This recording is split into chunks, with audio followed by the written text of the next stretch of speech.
ಚುನಾವಣೆಯ ಫಲಿತಾಂಶ ಅಂದ್ರೆ ಕೇವಲ ಗೆಲುವು ಸೋಲಿನ ಅಂಕಿಅಂಶಗಳಲ್ಲ. ಅದು ಜನರ ಧ್ವನಿ, ಅವರ ಆಶಯ, ಅವರ ನಿರಾಸೆ ಮತ್ತು ಅವರ ನಿರೀಕ್ಷೆಗಳ ಒಂದು ಸ್ಪಷ್ಟ ಪ್ರತಿಬಿಂಬ. ಇಂದು ನಾವು ಕರ್ನಾಟಕದ ದೇವರ ಹಿಪ್ಪರಗಿ ಕ್ಷೇತ್ರದ ಜನಾದೇಶವನ್ನ ಆಳವಾಗಿ ವಿಶ್ಲೇಷಿಸೋಣ. ಇದು ಕೇವಲ ಒಂದು ರಾಜಕೀಯ ಬದಲಾವಣೆಯ ಕಥೆಯಲ್ಲ, ಇದು ಮತದಾನದ ಮೂಲಕ ಜನರು ಆಡಿದ ಮಾತಿನ ಅರ್ಥವನ್ನ ಹುಡುಕುವ ಒಂದು ಪ್ರಯತ್ನ. ಒಂದು ಮತದ ಹಿಂದಿನ ಶಕ್ತಿಯನ್ನ ತಿಳಿಯಬೇಕಂದ್ರೆ ಮೊದಲು ಆ ಮತವನ್ನ ಹಾಕಿದ ಮಣ್ಣಿನ ಕತೆ ಕೇಳಬೇಕು, ಆ ನೀರನ್ನ ನೋಡ್ಬೇಕು, ಅಲ್ಲಿನ ಜನರ ಬದುಕಿನ ಅರ್ಥ ಮಾಡ್ಕೋಬೇಕು. ದೇವರ ಹಿಪ್ಪರಗಿ ವಿಜಯಪುರ ಜಿಲ್ಲೆಯ ಒಂದು ಪ್ರಮುಖ ಕ್ಷೇತ್ರ. ಇಲ್ಲಿನ ಭೌಗೋಳಿಕ ಮತ್ತು ಸಾಮಾಜಿಕ ವಾಸ್ತವವೇ ಇಲ್ಲಿನ ರಾಜಕೀಯದ ದಿಕ್ಕನ್ನ ನಿರ್ಧರಿಸುತ್ತೆ. ಹಾಗಾದ್ರೆ ಏನಿದು ದೇವರ ಹಿಪ್ಪರಗಿಯ ವಾಸ್ತವ? ಇಲ್ಲಿನ ಭೂಮಿ ಮತ್ತು ಜನರ ಬದುಕಿನ ನಡುವಿನ ಸಂಬಂಧವನ್ನ ಸ್ವಲ್ಪ ಆಳವಾಗಿ ನೋಡೋಣ. ಯಾಕಂದ್ರೆ ಜನರ ಜೀವನೋಪಾಯ ಮತ್ತು ಅವರು ನೀಡುವ ತೀರ್ಪು ಒಂದಕ್ಕೊಂದು ಬೆಸೆದುಕೊಂಡಿದೆ. ಈ ಕ್ಷೇತ್ರ 77% ಗ್ರಾಮೀಣ ಪ್ರದೇಶ, ಅಂದ್ರೆ ಇದು ಬಹುತೇಕ ಸಂಪೂರ್ಣವಾಗಿ ಹಳ್ಳಿಗಾಡಿನ ಕ್ಷೇತ್ರ. ಇಲ್ಲಿನ ಆರ್ಥಿಕತೆ ಸಂಪೂರ್ಣವಾಗಿ ಕೃಷಿಯನ್ನೇ ಅವಲಂಬಿಸಿದೆ. ಅಂದ್ರೆ ರೈತರ ಭವಿಷ್ಯವೇ ಈ ಕ್ಷೇತ್ರದ ಭವಿಷ್ಯ. ಅವರ ಸಮಸ್ಯೆಗಳೇ ಇಲ್ಲಿನ ಪ್ರಮುಖ ಚರ್ಚೆಯ ವಿಷಯ. ಇಲ್ಲಿನ ಬಹುದೊಡ್ಡ, ಬಹುಶಃ ಜೀವಂತ ಸಮಸ್ಯೆ ಅಂದ್ರೆ ನೀರು. ತೀವ್ರವಾದ ನೀರಿನ ಕೊರತೆ ಮತ್ತು ನೀರಾವರಿ ಸಮಸ್ಯೆ ಇಲ್ಲಿನ ಜನರ ದೈನಂದಿನ ಬದುಕಿನ ಒಂದು ಭಾಗವಾಗಿಬಿಟ್ಟಿದೆ. ನೀರಿಗಾಗಿ ನಡೆಸೋ ಹೋರಾಟವೇ ಇಲ್ಲಿನ ಜೀವನದ ಮುಖ್ಯ ಸಂಘರ್ಷ. ಈ ಸಂಖ್ಯೆಯನ್ನ ಗಮನಿಸಿ, 70%. ಇದೇನೂ ಬರೀ ಒಂದು ಅಂಕಿಯಲ್ಲ. ಇದು 2023ರ ಬರದಲ್ಲಿ ನಿಂಬೆ ಬೆಳೆಗಾರರು ಅನುಭವಿಸಿದ ನಷ್ಟ. ಇದು ಸಾವಿರಾರು ಕುಟುಂಬಗಳ ಆದಾಯದ ಮೇಲೆ ಬಿದ್ದ ಹೊಡೆತ, ಅವರ ಸಂಕಷ್ಟದ ಕಥೆ. ಹಾಗಾದ್ರೆ ಇಲ್ಲಿನ ಮೂಲಭೂತ ಅಭಿವೃದ್ಧಿಯ ಕೊರತೆಗಳು ಯಾವುವು ಅಂತ ನೋಡಿದ್ರೆ ಚಿತ್ರಣ ಸ್ಪಷ್ಟವಾಗುತ್ತೆ. ದೀರ್ಘಕಾಲದ ನೀರಾವರಿ ಸಮಸ್ಯೆ, ಹದಗೆಟ್ಟ ಗ್ರಾಮೀಣ ರಸ್ತೆಗಳು, ಕೈಗಾರಿಕಾ ಉದ್ಯೋಗಗಳ ಕೊರತೆ ಮತ್ತು ವ್ಯಾಪಕವಾದ ಕೃಷಿ ಸಂಕಷ್ಟ. ಈ ಎಲ್ಲ ಈಡೇರದ ಅಗತ್ಯಗಳೇ ಚುನಾವಣೆಯ ಹಿನ್ನೆಲೆಯನ್ನ ರೂಪಿಸಿವೆ. ಸರಿ, ಜನರ ಬದುಕಿನ ಕಥೆಯಿಂದ ಈಗ ನಾವು ಅಂಕಿಅಂಶಗಳ ಕಡೆಗೆ ಬರೋಣ. ಯಾಕಂದ್ರೆ ಮತಪೆಟ್ಟಿಗೆಯಲ್ಲಿ ದಾಖಲಾದ ಪ್ರತಿಯೊಂದು ಸಂಖ್ಯೆಯೂ ಒಂದೊಂದು ಸಂಕೇತವನ್ನ ಕಳಿಸಿದೆ. ಆ ಸಂಕೇತಗಳು ಏನ್ ಹೇಳ್ತವೆ ಅಂತ ವಿಶ್ಲೇಷಿಸೋಣ. 2018ಕ್ಕೆ ಹೋಲಿಸಿದ್ರೆ 2023ರಲ್ಲಿ ಏನಾಯ್ತು ಅಂತ ನೋಡಿ. ಆಡಳಿತದಲ್ಲಿದ್ದ ಬಿಜೆಪಿಯ ಮತಪಾಲು ಸುಮಾರು 35%ರಿಂದ 30%ಕ್ಕೆ ಇಳಿದಿದೆ. ಅದೇ ಹೊತ್ತಿಗೆ ಜೆಡಿಎಸ್ನ ಮತಪಾಲು 32%ರಿಂದ 43%ಕ್ಕೂ ಹೆಚ್ಚಾಗಿದೆ. ಇದು ಮತದಾರರ ಒಲವಿನಲ್ಲಾದ ಒಂದು ದೊಡ್ಡ ನಾಟಕೀಯ ಬದಲಾವಣೆ.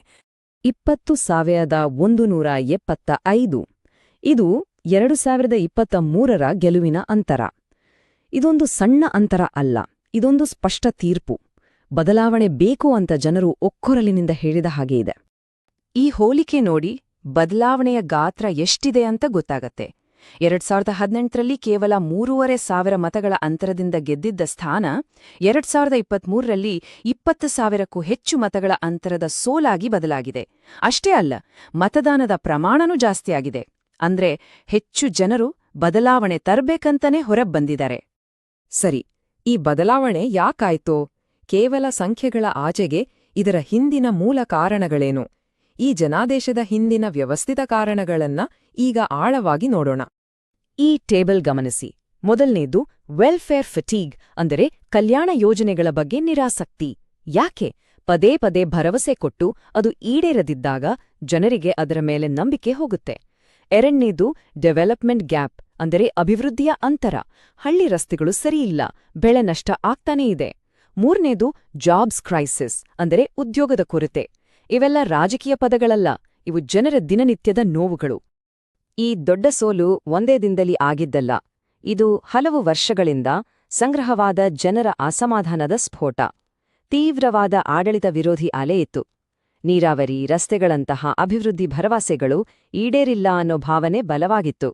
2018ರಲ್ಲೇ ಸಿಕ್ಕಿದ್ದ ಸಣ್ಣ ಗೆಲುವು ಆ ಜನಾದೇಶ ಎಷ್ಟು ದುರ್ಬಲವಾಗಿತ್ತು ಅನ್ನೋದಕ್ಕೆ ಸಾಕ್ಷಿಯಾಗಿತ್ತು. ವರದಿಯಲ್ಲೇ ಹೇಳುವ ಹಾಗೆ ಹಾಲಿ ಶಾಸಕರ ಮತಗಳು ತೀವ್ರವಾಗಿ ಕುಸಿದವು. ಮತದಾರರು ಆಡಳಿತವನ್ನು ದಂಡಿಸಿದರು.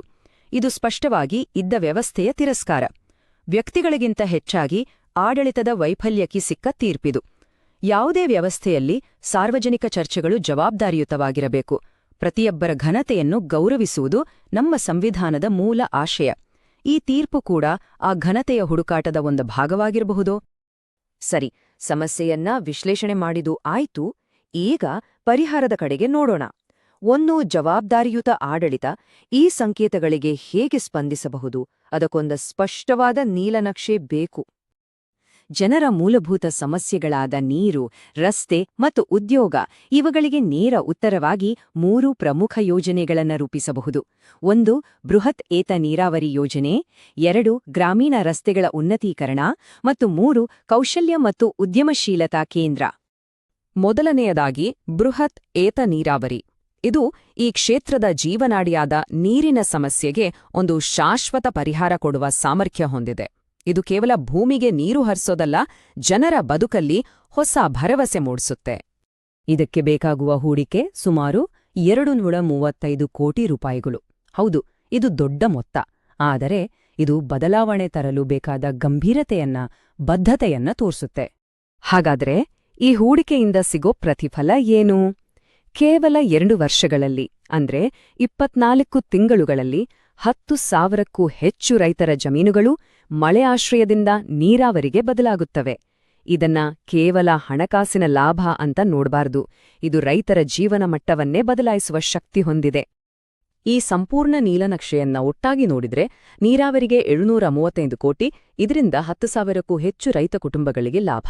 ರಸ್ತೆಗಳಿಗಾಗಿ 100 ಕೋಟಿ, ಇದು 40 ಗ್ರಾಮ ಪಂಚಾಯಿತಿಗಳನ್ನ ಜೋಡಿಸ್ತೆ. ಕೌಶಲ್ಯ ತರಬೇತಿಗೆ 15 ಕೋಟಿ, ಇದರಿಂದ ಪ್ರತಿ ವರ್ಷ 500ಕ್ಕೂ ಹೆಚ್ಚು ಯುವಕರಿಗೆ ಉದ್ಯೋಗದ ದಾರಿ ಸಿಗುತ್ತೆ. ಪ್ರತಿಯೊಂದು ಹೂಡಿಕೆಗೂ ಒಂದು ಸ್ಪಷ್ಟವಾದ ಅಳೆಯಬಹುದಾದ ಗುರಿಯಿದೆ. ಆದ್ರೆ ಒಂದು ವಿಷಯ ನೆನ್ಪಿಡಿ, ಕೇವಲ ರಸ್ತೆ, ಕಟ್ಟಡಗಳನ್ನ ಕಟ್ಟಿದ್ರೆ ಸಾಲ್ದು. ಅದಕ್ಕಿಂತ ಮುಖ್ಯವಾಗಿ ಜನರ ನಂಬಿಕೆಯನ್ನ ಮತ್ತೆ ಕಟ್ಟಬೇಕು. ಅದು ಇಟ್ಟಿಗೆಯಿಂದ ಇಟ್ಟಿಗೆ ಜೋಡಿಸಿದ ಹಾಗೆ ನಿಧಾನವಾಗಿ, ಪ್ರಾಮಾಣಿಕವಾಗಿ ಮಾಡಬೇಕಾದ ಕೆಲ್ಸ. ಅದಕ್ಕೆ ಬೇಕಾಗಿರೋದು ಜನರ ಮಾತನ್ನ ಕೇಳೋ ಒಂದು ವ್ಯವಸ್ಥೆ. ಯುವಕರು, ಮಹಿಳೆಯರು, ರೈತರು ಅವರನ್ನ ಗುರಿಯಾಗಿಸಿಕೊಂಡು ಕಾರ್ಯಕ್ರಮಗಳನ್ನ ರೂಪಿಸಬೇಕು. ಸುಳ್ಳು ಸುದ್ದಿ ಹರಡಿದಾಗ ತಕ್ಷಣ ಸ್ಪಂದಿಸೋ ತಂಡಗಳು ಬೇಕು. ತಾಲೂಕು ಮಟ್ಟದಲ್ಲಿ ಜನರ ದೂರುಗಳನ್ನ ಕೇಳೋಕೆಂದೇ ಪ್ರತ್ಯೇಕ ವಿಭಾಗ ಬೇಕು. ವಾಟ್ಸಪ್ನಂತಹ ತಂತ್ರಜ್ಞಾನ ಬಳಸಿ ಜನರ ಅಭಿಪ್ರಾಯಕ್ಕೆ ಬೆಲೆ ಕೊಡಬೇಕು. ಭಾರತದ ಹೊಸ ಡೇಟಾ ಸಂರಕ್ಷಣಾ ಕಾನೂನಿನ ಪ್ರಕಾರ ಜನರ ವೈಯಕ್ತಿಕ ಮಾಹಿತಿಯನ್ನು ಅವರ ಒಪ್ಪಿಗೆಯೊಂದಿಗೆ ಜವಾಬ್ದಾರಿಯುತವಾಗಿ ಬಳಸಬೇಕು. ಜನರ ನಂಬಿಕೆಯನ್ನ ಉಳಿಸಿಕೊಳ್ಳುವುದು ಆಡಳಿತದ ಮೊದಲ ಆದ್ಯತೆಯಾಗಬೇಕು. ದೇವರ ಹಿಪ್ಪರಗಿಯ ಈ ವಿಶ್ಲೇಷಣೆ ಕೇವಲ ಒಂದು ಕ್ಷೇತ್ರದ ಕಥೆಯಲ್ಲ.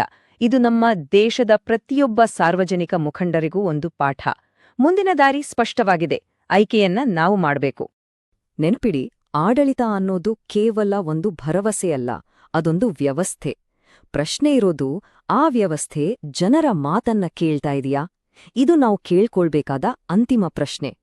ಜನಕೇಂದ್ರಿತ ನಾಯಕರಾಗಿ ನಿಮ್ಮ ಕ್ಷೇತ್ರವನ್ನು ಉನ್ನತೀಕರಿಸಲು ನೀವು ಬಯಸಿದರೆ blueprintstrategies.ai ಅನ್ನು mgr@blueprintstrategies.ai ನಲ್ಲಿ ಸಂಪರ್ಕಿಸಿ ಅಥವಾ 08042041602ಗೆ ಕರೆ ಮಾಡಿ.